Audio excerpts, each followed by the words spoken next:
नमस्कार, मैं नवाजिश। आप देख रहे हैं नगर डगर मीडिया। जैसा कि आपको मालूम है, बिहार में पंचायत चुनाव होने वाला है, जिसकी सरगर्मी बहुत तेजी से बढ़ रहा है। उसी को लेकर इस वक्त हम भूना पंचायत में मौजूद हैं। हमारे साथ खास मेहमान जो मुखिया के प्रत्याशी हैं, खासतौर से हम उनसे जानना चाहेंगे कि किन मुद्दों के साथ वो फील्ड पे आ रहे हैं, और उनसे ये भी जानेंगे कि यहाँ के जो वर्तमान मुखिया है उन्होंने क्या कुछ किया उनके। चलिए हम उनसे बात करने की कोशिश करते हैं। सर, सबसे पहले आपका मेरा चैनल में बहुत बहुत शुक्रिया। आपको भी यहाँ आने के लिए बहुत बहुत शुक्रिया।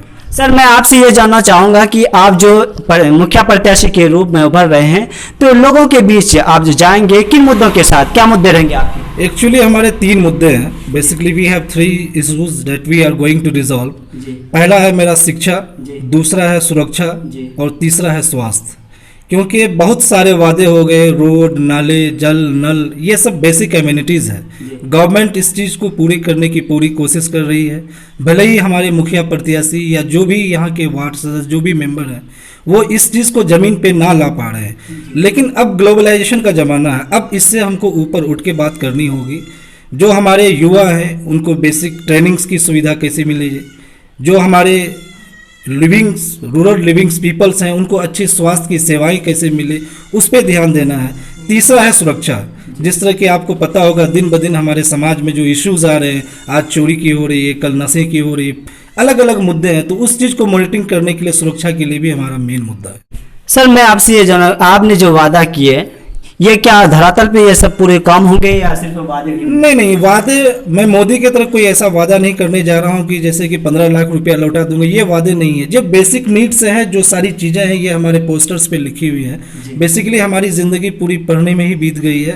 And we are the students of management, and being an student of management we know how we have to utilise the lesser resources among all the peoples. अब सारे लोग जो हमारे समाज में, वो शायद इस चीज़ को समझ पाएँ या ना पाएँ, टेक्नोलॉजी का भी इस्तेमाल कैसे करना है, रिसोर्स का इस्तेमाल कैसे करना है, तो इस चीज़ का मैंने अध्ययन किया है। We are the students of management, at the same time we are the students of law. मैंने लॉ भी किया और मैंने MBA भी किया, तो मुझे पता है कि इस इश्यूज़ को कैसे रिजॉल्व करना है, कैसे धरातल पे लाना है। जैसे कि आप लोगों को पता होगा, पिछले कई दिनों पहले एक लेडीज़ जो IAS ऑफिसर्स थी, उन्होंने रिजाइन करके मुखिया प्रत्याशी के लिए इलेक्शन लड़ा था। उन्होंने एक सेंटेंस कहा था कि 1 करोड़ का बजट 1 साल में एक मुखिया के पास आता है, उसके बावजूद भी एक गांव को वो स्वर्ग नहीं बना पाते हैं। ये बहुत आश्चर्य की बात है, और उन्होंने उस चीज़ को धरातल पे ला के दिखाया। मैं उन्हीं की एक सीख लेके इस समाज में आया हूँ, और ये मेरा वादा है कि अगर मुझे मौका मिला तो मैं ज़रूर इस समाज को बदल दूंगा। क्या अगर आप बनते हैं तो यहाँ की जनता, यहाँ के आवाम सुरक्षित महसूस करेंगे? बेशक, जो हमारे मुद्दे हैं, मैं उस मुद्दे को एक एक करके ज़मीन पर लाने की कोशिश करूँगा। सर, मैं आपसे ये जानना चाहूँगा कि जो आपके भूना पंचायत का जो वर्तमान मुखिया है, उनके कार्यकाल को आप किस तरह से देखते हैं? बेसिकली इश्यूज हमारे ये हैं कि हम लोग का जो पंचायत है वो भूना मझगवां है। लोगों की सोच बदल गई है, मेंटालिटी बदल गई है। जब लोग एक मुखिया प्रत्याशी की चुनने की बात करते हैं तो लोगों में ये भावना आ जाती है कि मैं भूना का हूँ। लोग इस चीज़ को भूल जाते हैं कि मैं भूना मझगवां का हूँ। बड़े दुर्भाग्य से और बहुत अफसोस के साथ ये कहना पड़ रहा है कि पिछले 20 साल से इस गांव के प्रत्याशी जनाब शाहिद साहब इलेक्शन फाइट कर रहे हैं, और इस गांव के सारे लोग अपनी फुल एनर्जी के साथ उनको मतदान करते हैं। उसके बावजूद भी वो उस शिखर पे न जा पा रहे हैं। सबसे बड़ी बात यह है कि जब तक नीति आपकी सही नहीं होगी, आपकी राजनीति सही नहीं होगी। राजनीति करने के लिए पहले आपको नीति सही करनी पड़ेगी। तो एक अच्छे कैंडिडेट नहीं होने के वजह से हमारा मत बाहर से मुझे नहीं आ रहा है। सबसे बड़ा इश्यूज ये हो रहा था। आपके भूना गांव का एक कहना, यानी मेरे पंचायत भूना का ये कहना है कि मझगवां में आज तक कोई एक ऐसा कैंडिडेट मुझे नहीं मिला, क्योंकि वो लोग अपने कैंडिडेट से परेशान हैं। पिछले कार्यकाल में इमरान जी के भी कार्यकाल से लोग परेशान थे, कुछ नहीं हुआ। सब उनकी चीज़ों से वाकिफ़ हैं, क्या किए क्या नहीं किए। मैं किसी चीज़ के बारे में बुराई नहीं करना चाहता हूँ। फिर मसूद साहब आए, जो भी हुआ वो किए। उनके बाद रहबर साहब आए। तो होता यह है कि वो भूना में आने के बाद मझगवां का कोई भी डेवलपमेंट का काम नहीं करते। आप मझगवां में जब चारों तरफ देख के आओगे तो कहीं पे भी कुछ नहीं मिलेगा। तो मेरा मेन जो एक मुद्दा है, मैं इस माध्यम से पूरे समाज को ये कहना चाहता हूँ कि किसी भी कैंडिडेट को चुनने से पहले आप अपने दिमाग पे ये ना लाएं कि ये भूना का है या मझगवां का है। अगर कैंडिडेट मझगवां का ही अच्छा है तो मुझे चुनना है, अगर भूना का ही अच्छा है तो मुझे चुनना है। ये नहीं कहना है कि सीट मुझे भूना में रखना है, सीट मुझे मजगवा में रखना है। मत और दान, ये मतदान है, मत उसको दान कीजिए जो उस चीज़ के लायक हो। सर मैं आपसे पूछ रहा था कि यहाँ के वर्तमान जो मुखिया है अभी रहबर साहब, उनके कार्यकाल को आप किस तरह से क्या कुछ किया उन्होंने, कौन सा किया? अब भूना में क्या किया है ये तो हम नहीं कर सकते, लेकिन मजगवा में उनका कुछ भी दिखाई नहीं दे रहा। यहाँ 1874 वोटर्स हैं हमारे पास, बट यहाँ कोई भी काम मुझे नहीं दिख रहा है। बस गली गली 1-2 टुकड़ी मिट्टी गिरा हुआ है, उसके अलावा कुछ नहीं हुआ। अब आप ये बताओ कि अभी सबसे जो होड़ शोर से एक काम हो रहा है कि हर एक घर को रोड से जोड़ा जा रहा है। जी।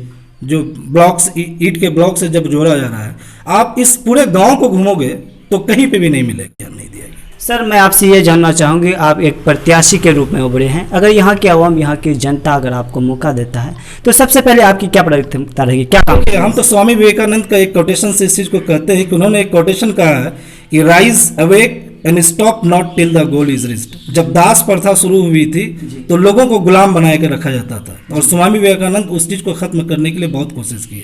उन्हीं में एक कोटेशन उनकी बहुत स्ट्रांग है कि rise awake and stop not till the goal is reached. इनका कहने का मतलब यह हुआ कि पहले नींद से उठो, फिर जागो। जागने का मतलब कि मुझे तैयार होना, फाइट करना है, और उस वक्त तक नहीं रुको जिस वक्त तक कि अपनी मंजिल को ना पालो।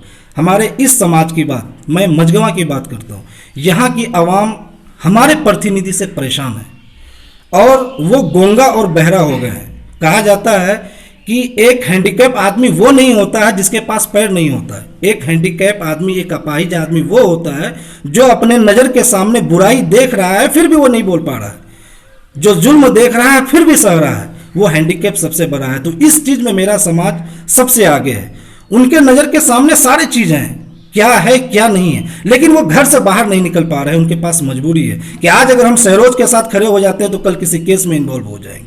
और अभी के जो हमारे वर्तमान जो हमारे प्रतिनिधि हैं वो अलग अलग नुस्खा छोड़ रहे हैं, क्योंकि उनको पता है कि सहरोज क्लीन चिट यहाँ से सीट निकाल लेगा, तो उनके अलग अलग नुस्खे निकल रहे हैं। कभी नुस्खे ये निकल रहे हैं कि सहरोज को कोई और खड़ा किया है, सहरोज को कुछ और कर रहा है। उनको शायद ये पता नहीं कि सहरोज is not in individual who has the need of any person. हमको किसी की जरूरत नहीं है। I am an complete man, I can fight in anywhere, और मुझे किसी की ज़रूरत नहीं है। तो मैं इस समाज के सारे आदमी को आपके चैनल के माध्यम से कहना चाहता हूं कि आप उठो और जागो। किसी की जागीर में आप बसे हुए नहीं हो, आप उनको चुनो जो आपका रहनुमा कर सके। सर मैंने आपसे ये जानना चाहता था कि आप जो यहाँ प्रत्याशी के रूप में उभरे हैं, तो सबसे पहले अगर जीतने के बाद सबसे पहले आप कौन सा काम करेंगे? जीतने के बाद सबसे पहली अगर मेरी काम होगी तो प्राइमरी एजुकेशन सिस्टम जो अभी तक हमारा सही नहीं है, एजुकेशन सिस्टम्स को ध्यान दूंगा। दूसरी चीज़ क्या है कि यहाँ का लिविंग स्टैंडर्ड्स आप देख लो, कहीं पे भी जो बाथरूम्स बनाना है, ये बनाना है, सिर्फ उनका पैसा आता है, वो ज़मीन पे नहीं आ पाता है। मैं जो भी स्कीम्स होगी गवर्नमेंट की, मैं उसको अपने हाथों से उस चीज़ को धरातल पे लाने की कोशिश करूँगा। सबसे बड़ी चीज़ होती है सैनिटेशंस। अगर आपके घर में शौचालय है तो सारी बीमारियों से आप दूर हैं। कहने के लिए गवर्नमेंट के पास एक आंकड़ा है कि हमने शौचालय के लिए लाखों चीज़ दिया है, लाखों पैसा आवंटन किया है, लेकिन जब आप घर घर जाओगे तो कहीं इस चीज़ की सिस्टम्स नहीं है। अब आप इंदिरा आवास की बात करोगे कि लोग झोपड़ियों में रह रहे हैं, घर बनाने के लिए पैसा दे रहे हैं, लेकिन एक इंदिरा आवास 40,000 रुपया निकालने के लिए अगर हमारे एक प्रतिनिधि इस गांव के 15,000 रुपया ही ले लेंगे तो 25,000 में वो इंसान क्या कर सकता है? फिर वो जाएगा खाता हाट, सब्जी खरीदेगा, मछली खरीदेगा, पैसा बर्बाद कर देगा। तो कहने का मतलब मेरा ये है कि जो भी योजना है मैं उसको अपने हाथों से उसको जमीन पे लाने की कोशिश करूंगा, ताकि जिस समय मैं अपने समाज को दिखूं तो वो हरा भरा दिखाई दे। सर ये मीडिया के सामने सिर्फ वादे होंगे कि काम भी होंगे? नहीं, वादे नहीं है, ये हमारे आप बॉन्ड पेपर पे हमसे लिखा के ले लो। मैं इसको सत्य के साथ कह रहा हूं कि जिन्होंने जितने भी वादे मेरे हैं वो सारे वादे एक एक करके पूरे होंगे, क्योंकि मुझे पता है कि इस वादे को पूरे करने के लिए मुझे क्या करने होंगे। जो लोग बाहर बैठे हुए वो सोच सकते हैं it's not possible, but I know it's possible, I can do it. I have seen each and everything anywheres. लोगों के अलग अलग है, लोग हमको कुछ भी कर सकते हैं। This is the individual thoughts that he has. अलग अलग लोगों की अलग अलग सोच है। कोई लोग मुझे गूंगा भी कर सकता है, कोई बहरा भी कर सकता है, कोई पागल भी कर सकता है, but doesn't matter what I have to do. मुझे क्या करना है मुझे पता है, ये उनकी सोच है, मुझे इस चीज़ का कोई इतराज नहीं। जो मुझे करना है वो कहे, बट मैं इस इलेक्शंस को बहुत ढंग से लड़ रहा हूँ और मैं 100% के साथ कह सकता हूँ कि इस चुनाव को मैं अपने हाथ में लूँ। यहाँ की आवाम को हमारे चैनल के माध्यम से अंत में आप क्या कहना चाहेंगे, क्या संदेश देना चाहेंगे? मैं यही संदेश देना चाहूँगा कि ये मतदान है, ये किसी की बाप की जागीर नहीं है। आप किसी के बहकावे में नहीं आए, आपको ऊपर वाले ने सोच बोझ समझ सब चीज़ दिया है। आप जब मत को दान करने के लिए जाइए तो ये सोच के जाए कि ये किसके हित में जा रहा है, वोट बर्बाद नहीं हो, सही जगह सही लोगों के हाथ में जाए। 1-2 रुपये के चलते अपने मत को गलत जगह दुरुपयोग ना करें।